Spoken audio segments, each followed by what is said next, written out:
Fantastic. Well, welcome. Thank you so much for joining me. It's such a pleasure to have you on. I wish it were for different reasons. Obviously, conflict is not ideal wherever it occurs because people inevitably lose. Tell me what happened to India that started this latest round of what could still potentially turn into a war, but seems to have cooled off a little bit.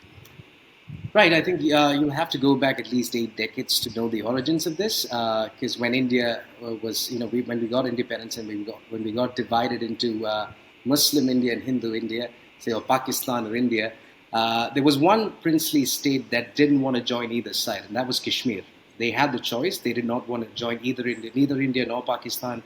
But then, in about 2 months' time, Pakistan, with their militants and their military, attacked the princely state. And they got scared and they approached India and said, you know what, we'll join you guys, but protect us from Pakistan. That's what happened. So India went in to protect Kashmir, and then it went on to become a war. It went on for nearly 14 months. And then the United Nations, back when it was effective, uh, joined in and brokered a ceasefire.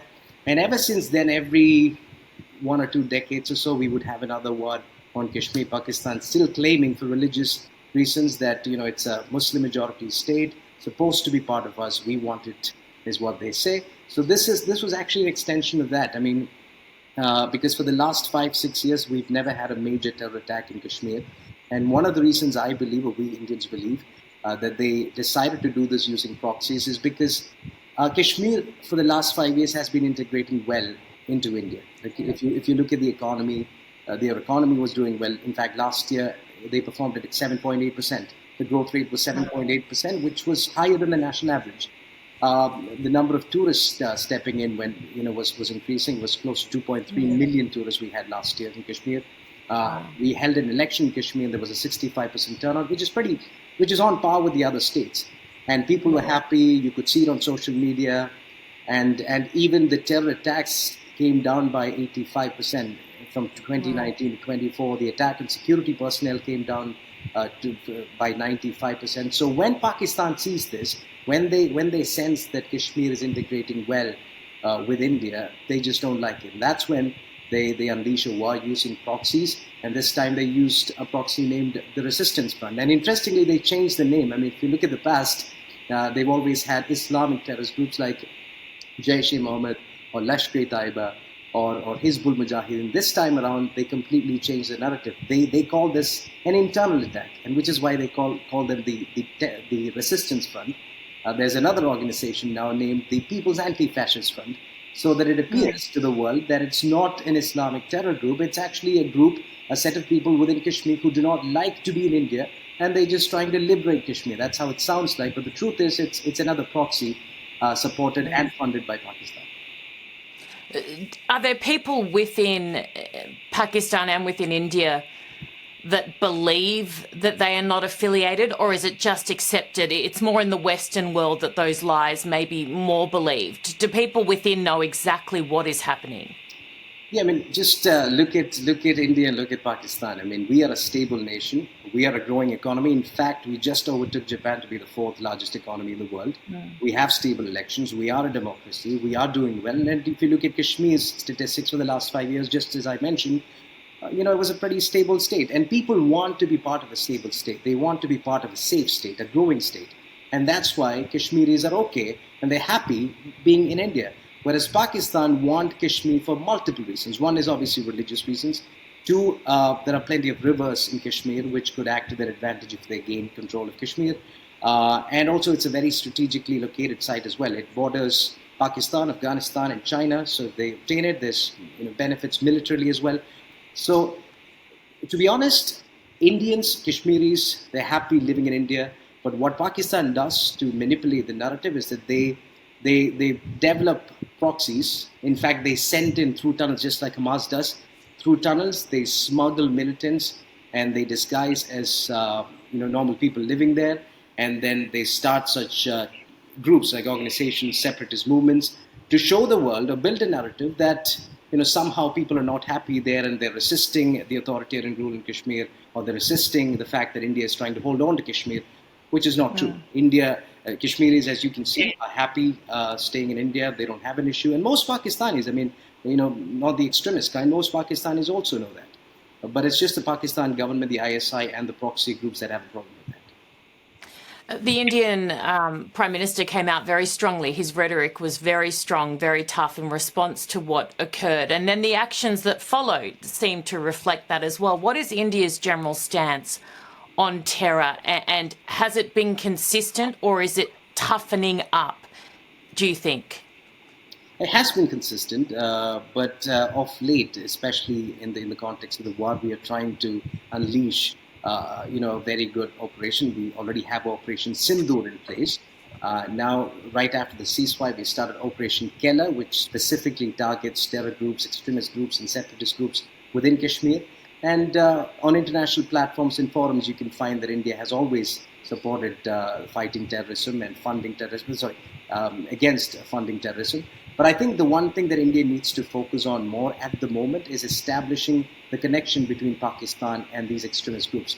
Because although there is circumstantial evidence, when you see it, I mean, the world knows that. The world knows Pakistan funds terror groups, and you saw that, and you see how they deny things. Like in 2008, when the Mumbai attacks happened, Pakistan stated that it had nothing to do with them. But eventually, when we caught the terrorist, Ajmal Kasab, he admitted that he was trained in Pakistan. He was trained by Lashkar-e-Taiba. When we caught David Headley, who was a Pakistani American, when he was caught, he admitted that he was given information by the ISI, the military intelligence agency of Pakistan. So people know this. But then when you go to international forums like the IMF, like the Financial Action Task Force, or the United Nations, or the Islamic Organization of Islamic Cooperations, which is like an Islamic version of the United Nations, they need substantial evidence. Evidence in the form of, say, they would ask questions like, did you catch these terrorists? Did you interrogate them? Do you have testimonies? Do you have proof of their phone conversations with ISI agents? Do you have proof of or chat leaks from their side? Have you traced the origin of terrorists aren't particularly good at keeping records, or their modus operandi would go against all of that, you would assume, in most cases. Absolutely. And which is why it's tough for us to figure that out, which is why we've started Operation Keller. So we would need all of these things. I mean, the weapons, we have to trace it back to the Pakistani military or Pakistani origin to prove that it has a connection. And we also know that there are many camps within Pakistan and madrasas or trusts or charities that actually fund terror groups. But we would have to establish that. And that's the one challenge that is lying ahead of India, because if we establish that, or once we establish that, then Pakistan gets into trouble. We wouldn't even have to go to war with them. Then that would mean that that would mean that the Financial Action Task Force would either graylist them or blacklist them like they did with North Korea. If that happens, they would stop receiving funds. And Pakistan, as you know, runs on debt. They run on loans. So if we're able to establish with the Financial Action Task Force that Pakistan is in fact funding terrorists, then that means the loans from IMF would cease, the loans from World Bank. The only country that would probably support Pakistan when it comes to loans, even in that case, would be China. But other than that, all the other financial support would cease, and that's what India wants. So what is motivating Pakistan here? Is it disruption in the region? Is it the genuine want for Kashmir to be a part of them? Is it the Islamic extremism ideology that we see in so many other parts of the world? What motivates them to want to create this chaos? I would say a bit of both, a bit of all the factors, because Pakistan, the proxy groups, they were created and trained for this purpose, so they badly want Kashmir. But I don't think that would end with Kashmir. That's one. Yeah. Two, yes, the terror groups, the terror movements, that's also a reason for that. Three, I think, and this is just an estimation from my awareness on international affairs, I think China would want Pakistan to keep attacking or irritating India, because they would want to neutralize the fourth best economy in the world and their immediate challenger, India. So I have a feeling that China keeps supporting Pakistan, maybe not directly, maybe not militarily, but even diplomatically. If you look at the past, I mean, in the United Nations, whenever we have raised a concern about Pakistan, they have vetoed it. which means that China would want this to go on. So that there's also the China factor. So I think, yeah, it's a combination of all these factors. And as I mentioned before, religious reasons, they want a Muslim state to be part of them. Economic reasons, strategic reasons. You have mountains and rivers there, which would help them economically, and also strategically. If they were to go to a war, these mountains would be of great help. So they would want it strategically as well. There are many similarities that a lot of people are pointing out between the kind of terrorism, it's the same Islamic extremism that those in the Middle East are facing, particularly Israel, on the border with Hamas. Iran, of course, is the octopus, the head of the octopus, feeding all of its proxies. Do you see those same similarities? I guess the difference I would see is how the world treats India as opposed to how the world treats Israel. I mean, in some ways, there is unfair treatment, but the vast majority of the world seems to support your right to fight terror. What do you see as the similarities between you and Israel and the differences? The difference is that we get treated differently. That's one thing, unfortunately. And even when Donald Trump, I'm a huge fan of Trump. I know that he's a president that stands for peace, and he's done it in his first term, never started a war. But even when he mentioned India and Pakistan, we kind of felt like he was equating us both as countries, democracies. That's not the case. I mean, they're the aggressor. In some ways, we don't like calling ourselves victims, but in some ways, the other, we were the victims of the terror attack. So absolutely, yeah. So that's something that we feel. And you can still be bigger and stronger. Correct. And still be a victim of terrorism. It doesn't negate the fact that India was a victim. Correct, absolutely. So I think that's one area that we feel that we're treated differently. But when it comes to similarities, things are very similar because we just, in the last 20 years, our border security forces figured out 22 tunnels in the border, similar to what Hamas has there. And these tunnels they're the reason why they transport militants, narcotics, weapons. They're able to do that through these tunnels. So we are now planning on destroying these tunnels. Second, is the proxy war. Just as you see in the Middle East, there's Hezbollah, there's Hamas, there's Houthis, and Pakistan here has Hizbul Mujahideen, they have Lashkar-e-Taiba, they have Jaish-e-Mohammed, now they have the Resistance Front and the People's Anti-Fascist Front. So it's a similar sort of strategy that Hamas and these proxy groups have. It's similar in that way, but the difference is that we sometimes feel like we're not treated the same way as Israel.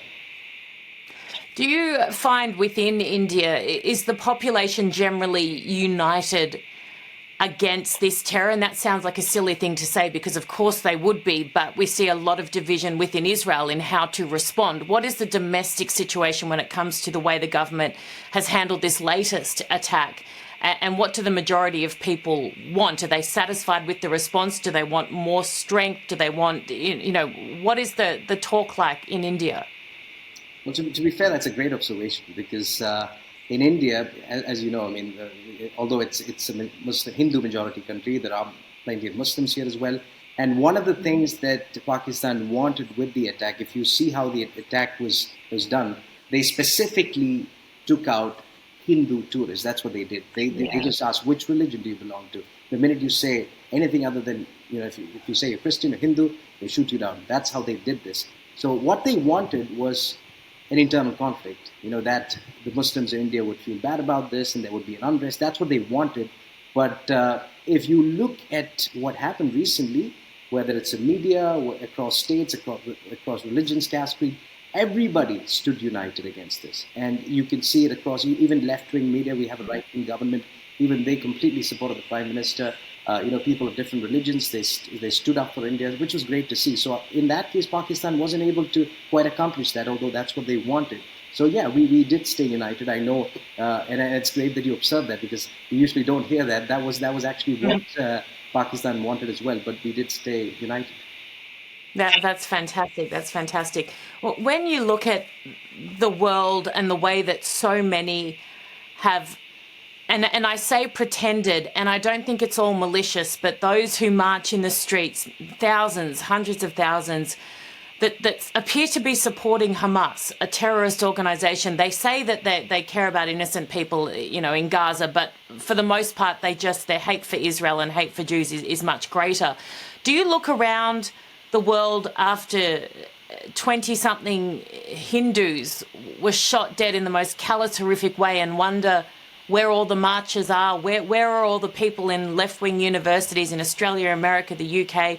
Why have they not taken to the streets in condemnation of what your people have suffered? Do you often look and wonder what the difference is? Frankly, it's unsurprising. In fact, I don't want to name the outlet, but we were just going through after the first attack that Pakistan did, after the first retaliation that India made. I went through a news outlet, a left-wing liberal news outlet. I don't want to mention the name, and I was shocked to see how they had changed the narrative. So I don't exactly remember what they wrote, but it was something along the lines of India claims to have attacked only terror camps and killed only terrorists. That's India's claim. But in Pakistan, 40 people died. And Yeah. there were babies, there were women, there were It old is people. textbook the exact same as what they do with Israel and Hamas. It is almost like there is a manual they are following. Right, and we were sort of expecting that. And thankfully, even left-wing liberals in India found it, and found it kind of strange, and they worried Yeah. about it as well.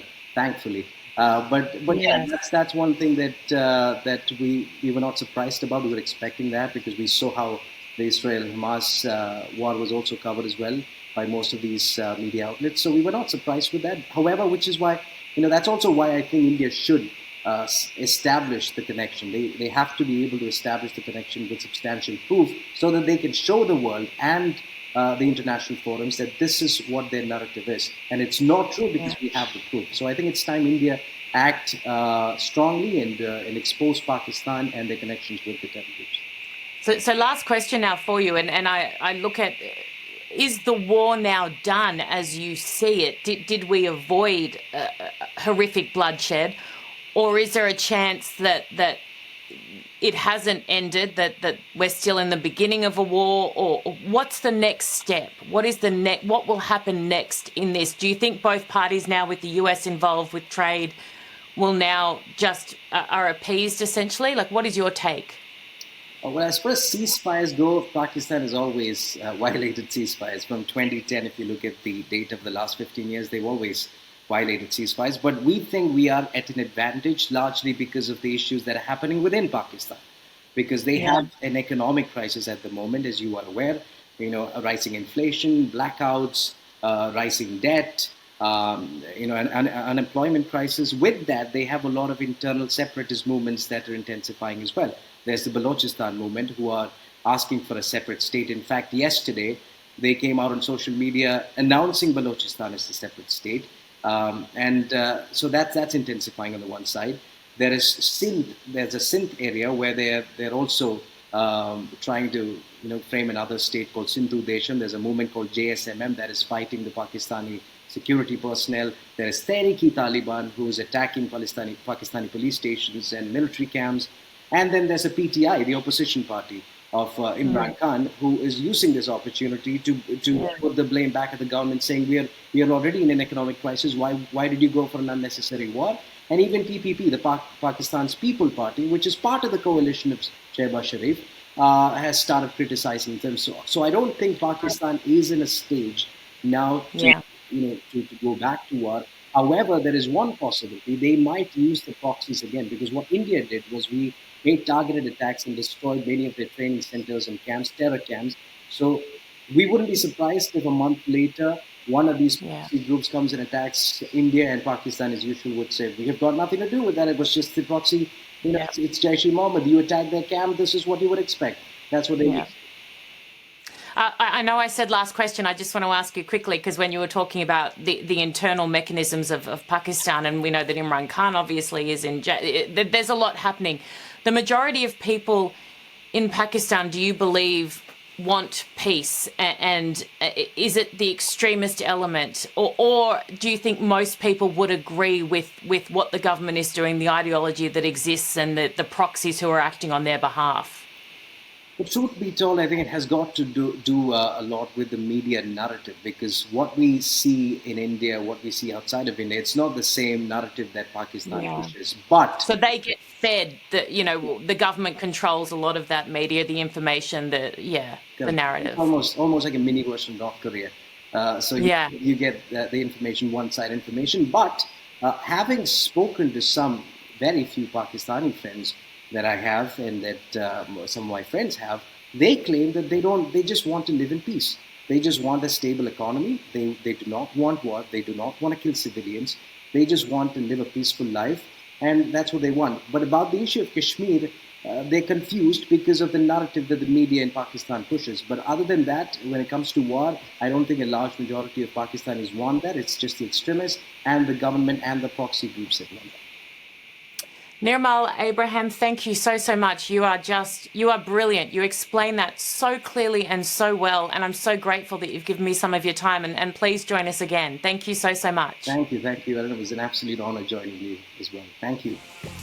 Legend.